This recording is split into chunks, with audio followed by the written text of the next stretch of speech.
टमाटर के अलावा कोई भी इसके ऊपर, इस लिस्ट के ऊपर जिन्होंने फाड़ी है, एक भी रेट आपको सप्रेस नहीं मिलेगा। और मैंने इस बात के ऊपर बहुत जोर लगाया।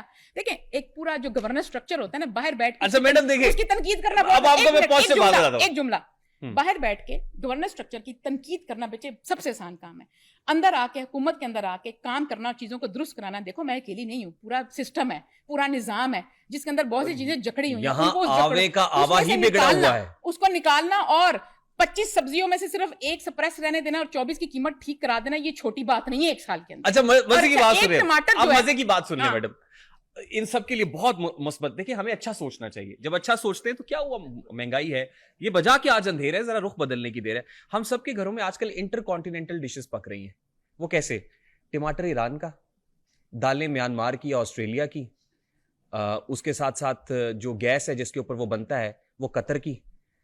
तो ये जितने हम चीजें, मसाले जो हैं हमारे, स्पाइसेस, शान के होते हैं, नेशनल के होते हैं, किसके होते हैं? सारे अपने ही होते हैं। ऑस्ट्रेलिया के, म्यांमार के। नहीं, ऐसी बात ना करें, दालों तक तो हम ठीक बात नहीं, हमें खुश तो होने दें। नहीं, हमें मसाले नहीं, हम खुश होना नहीं करने दूंगी मैं। हम इंटरकॉन्टिनेंटल डिशेस पका रहे हैं अपने घर में, मुख्तलिफ बड़े आजमों से कलेक्ट करके हम डिश बनाते हैं। उसमें देखें, जो बात हमारी है, बिल्कुल हमारी जो दालें हैं उसके ऊपर हम बहुत ज्यादा इंपोर्ट बेस हो चुके हैं।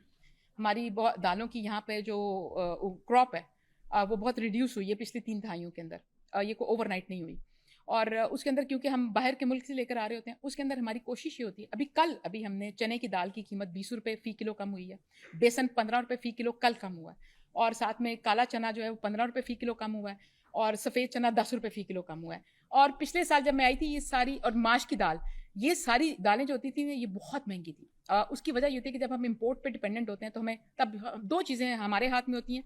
एक होता है कि अगर आप डॉलर को स्टेबल कर सको तो हमारा एक्सचेंज रेट स्टेबल रहेगा। तो जब आप इंपोर्ट करते हैं तो आपको एक तवातर के साथ उसी कीमत पे चीजें मिलेंगी। पिछले 2 साल में जो डॉलर है वो स्टेबल रहा है पाकिस्तान के अंदर, जिसकी वजह से दालें इंपोर्ट करने में फायदा हुआ है। इंपोर्टर जी बिल्कुल हुआ है। मेरी बात इंपोर्टर अभी आप गला मुझे नहीं, आप मुझे बुलाया बात तो सुन लें। आप मेरे साथ गला मंडी के इंपोर्टर भी बुला लें फैसलाबाद से, जो दालें इंपोर्ट करते हैं, जो कराची पोर्ट पे बैठे हुए हैं। अच्छा, मेरी बात, और दालें पिछले पूरे 1 साल में 100 रुपए किलो तक नीचे आई हैं। उसकी 2 वजूहात हैं। एक, हम प्रायर बाइंग कराते हैं, हम शॉर्टेज नहीं आने देते। सप्लाई, पाम ऑयल हम मलेशिया से लेते हैं, पाम ऑयल हम बाहर से लेते हैं, बिल्कुल लेते हैं। जिसका घी बनता है वो इंपोर्ट होता है। इंपोर्ट बिल हमारा स्वेल कर जाता है। जी बिल्कुल करता है, ट्रिलियंस ऑफ डॉलर्स बिल्कुल होता है।